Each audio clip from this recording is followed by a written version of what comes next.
वार्तांकन रोखठोक बातमी। खुनाच्या गुन्ह्यातील पाहिजे आरोपी विकास कैलास वजाळे वय वर्ष 31 राहणार परिते तालुका माडा हा देशी बनावटीची बंदूक विक्रीसाठी अकलूज टेंभुर्णी रोडवरील संगम तालुका माळशिरस येथील पतंगे मटन हॉटेलमध्ये येणार असल्याची खबर मिळाली। अकलूज पोलिसांनी त्याला सापळा लावून पकडले। त्याच्याकडील तपासात सोलापूर, सांगली, सातारा जिल्ह्यात अवैध बंदुका विकणारी साखळीच पोलिसांनी अवघ्या 5 दिवसात शोधून काढली। यात 17 बंदुका व 47 गोळ्या हस्तगत करत 8 जणांना अटक करण्यात आली आहे।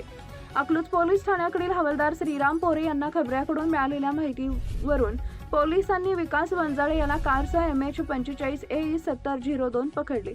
सांगली जिल्ह्यातील खुनाच्या गुन्ह्यातील आरोपीला विकासनंच विनापरवाना बंदूक विकली होती। त्याला अटक केल्यावर त्याच्याकडील बंदूक मिरज सांगली येथील माजी सैनिक वसाहतीतील राहुल सतीश माने यानं दिल्याचं समोर आले। पोलिसांना त्याच्याकडे तब्बल 6 बंदुका सापडल्या। याशिवाय राहुलनं शनी भारत बनसोडे राहणार अकोले खुर्द तालुका माढा, महादेव बाळासाहेब कोरके राहणार कोरके वस्ती करकंब तालुका पंढरपूर, प्रदीप पांडुरंग माने राहणार चिकमहूत तालुका सांगोला, विजय सदाशिव किरणगी राहणार शिवनूर तालुका अटणी कर्नाटक आणि सुमित नाना लवटे राहणार भुईटे वस्ती सांगोला यांनाही बंदुका विकल्या होत्या।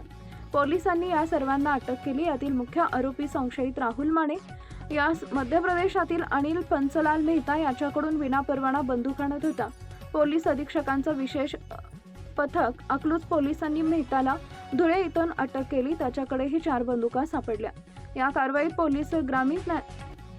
पोलिसांनी 8 लाखांच्या कारसह 10 लाखांच्या रुपयांचा 17 बंदुका व 47,000ची 47 जिवंत काडतुसं जप्त केली आहे। संशयितांना न्यायालयाने 21 ऑगस्टपर्यंत पोलीस कोठडी सुनावली आहे। महाराष्ट्रातील महत्त्वाच्या आणि ताज्या बातम्या पाहण्यासाठी आमच्या जय हो न्यूज चॅनलला सबस्क्राईब करा आणि बेल आयकॉन प्रेस करा।